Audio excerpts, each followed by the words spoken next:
1400, Florence, Italy, the most advanced city in Europe.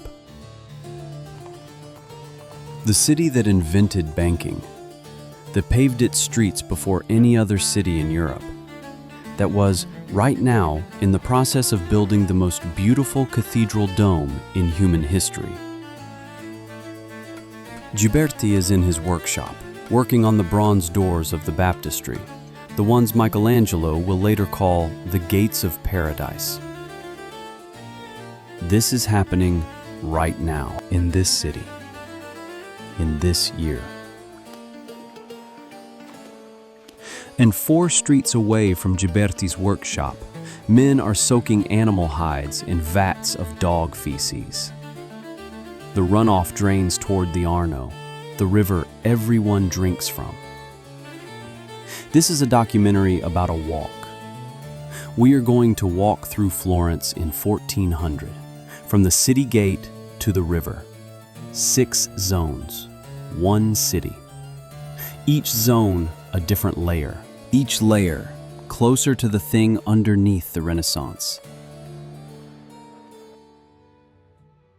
Stay with me, because the beauty is real, and so is everything it was built on top of. Zone 1, the city gate. You arrive by road from the north. The first thing you notice, Florence has paved streets. This is not a small thing.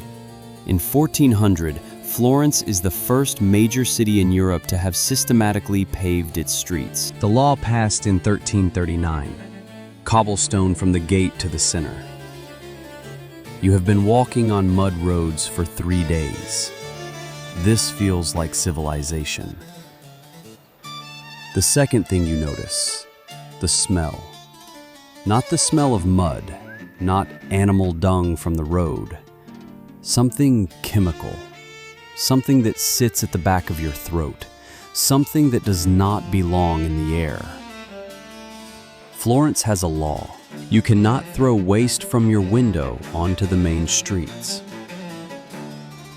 The Signoria, the city government, enforces this. Fines for violations. Inspectors who walk the pavements. Every resident is responsible for cleaning the street in front of their own door. By 1400 standards, Florence is genuinely trying. The secondary streets are another matter. The narrow ones, the ones the inspectors do not always reach. In the alleyways between towers, chamber pots still come from the upper windows. The warning shouted before throwing. Acqua. Water. That is what they called it. If this channel is new to you, this is what we do here. Real history. No filters. We are just past the gate. Walk with me. Zone 2. The Mercato Vecchio. The old market. At the center of Florence, the market runs every day. Bread, vegetables, wine, cloth, the normal things, and the butchers. In 1400, animals are slaughtered inside the city limits, in the market, on the paved street. Blood drains into the gutters. In the Vecchio district, the butcher's quarter, the gutters run red in the mornings, washed down regularly, but not fast enough. Entrails are piled at the edge of the stalls. Rats know where the market is. So do the flies. So does the disease. 50 years ago, the Black Death killed half of Florence. The Uffici di Sanità, the Health Council, exists because of that. Permanent magistrates, inspecting markets, ordering streets cleaned, closing the areas that smell worst. Their theory? Bad air causes disease, miasma. The word malaria, the origin of malaria, literally means bad air in Italian. named by the people who lived here, in cities that smelled like this. Wrong about the mechanism. But here is the thing about being wrong in the right direction. If you clean up bad smells, you often remove the rotting organic matter that was breeding the actual disease. Florence's miasma inspectors were accidentally some of the most effective public health officers in Europe. But they did not inspect what was happening 2 streets to the east. In the corner of the market square, a man stands with a cart. He is collecting urine. Ceramic pots placed at corners for public use, collected daily, sold. Because urine, specifically aged urine, contains ammonia, and ammonia fixes dye to fabric. Human urine is a raw material. In Renaissance Florence, there is a market for it. Zone 3, the cloth district. 1/3 of Florence works in wool. This is not an exaggeration. 1 in 3 Florentines raises sheep, processes wool, weaves cloth, dyes it, sells it across Europe. The Florentine cloth, specifically the dyed wool, is the most prized textile on the continent. Deep reds, brilliant blues, colors that do not fade. Here is what those colors cost. To fix dye to wool, you need a mordant, a chemical that bonds the color to the fiber permanently.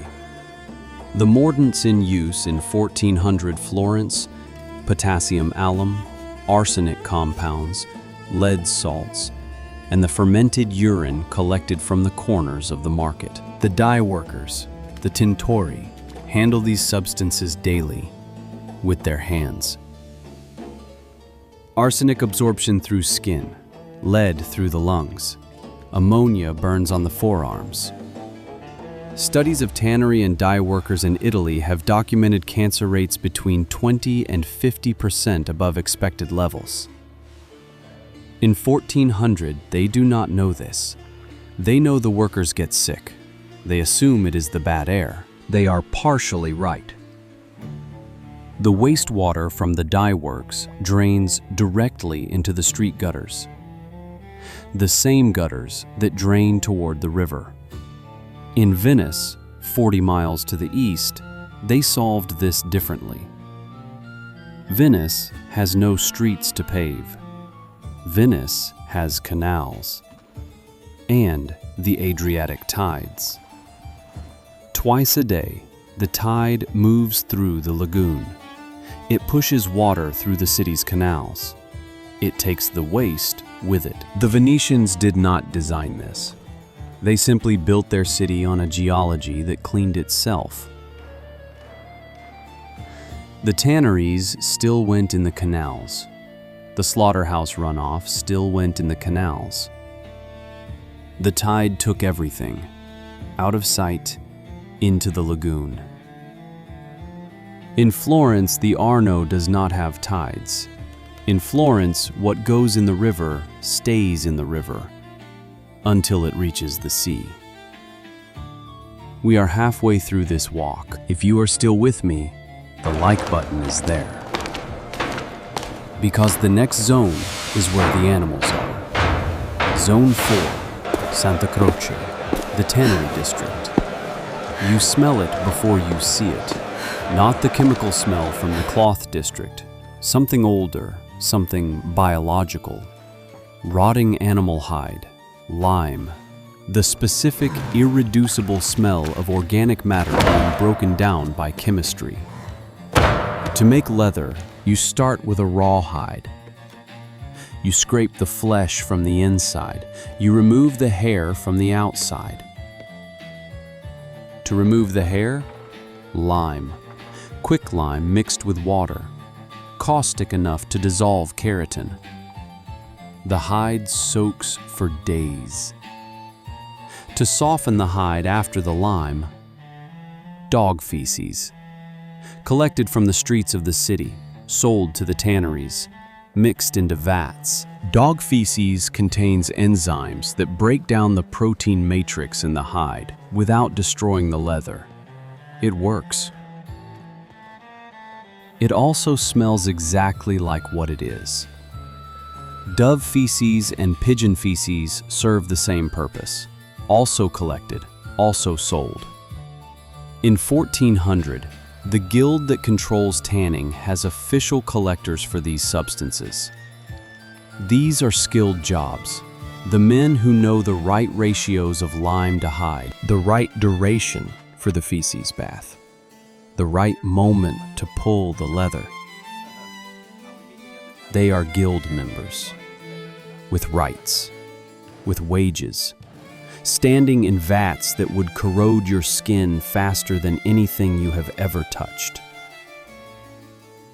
In the 19th century, the municipality of Florence finally moved the tanneries out of the city.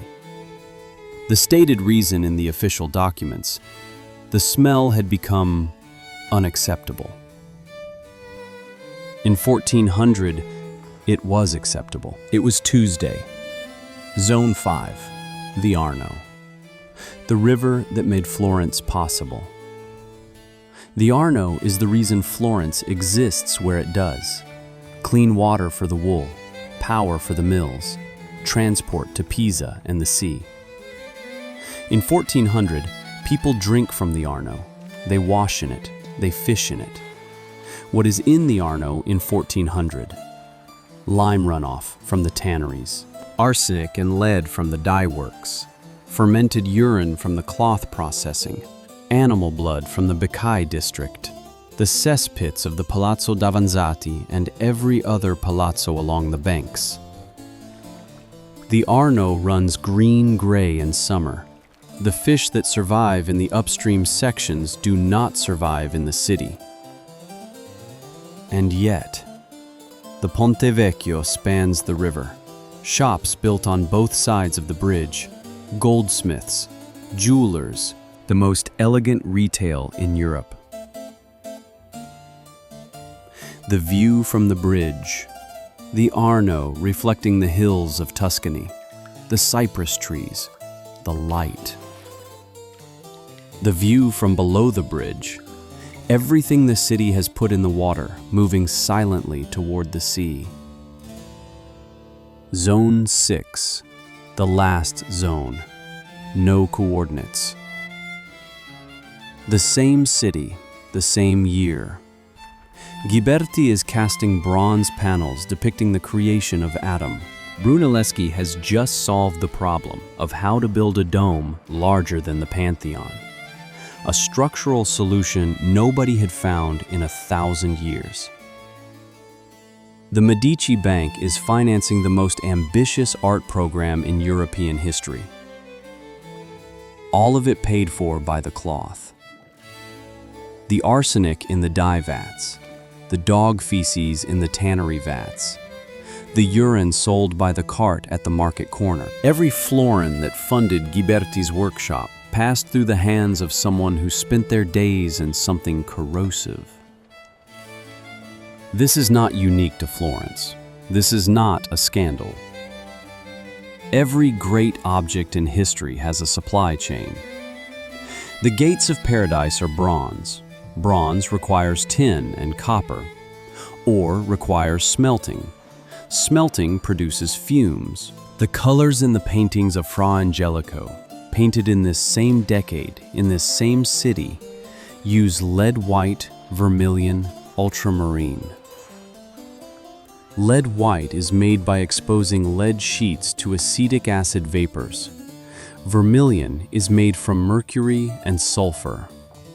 The painters who mixed these pigments daily had shorter lives than those who did not.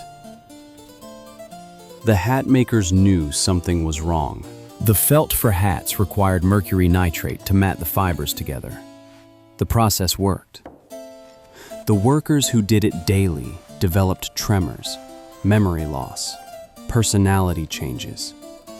In 1400, the Italian phrase for this condition, as mad as a hatter. Not a metaphor, a clinical observation, written down, accepted, continued, is not only the idea, it is also the material. And the material had a cost, paid by hands in vats, by lungs in workshops, by a river that ran gray downstream from the city. What you are looking at in a Renaissance painting. Sources for this documentary include Jane Crawshaw's Cleaning Up Renaissance Italy, Guy Geltner's work on urban health in pre-modern Europe, and Catherine Murphy's research on Florence's river infrastructure. The tannery records of the Santa Croce district are documented in the Guild archives of Florence. Everything you heard is documented. Everything is real. Next week, Versailles, 1682. 10,000 people, 30 cesspits, the most beautiful palace ever built. And human waste in the corridors. Subscribe, leave a comment. Which zone of this walk would have stopped you at the gate? Your answers build this channel.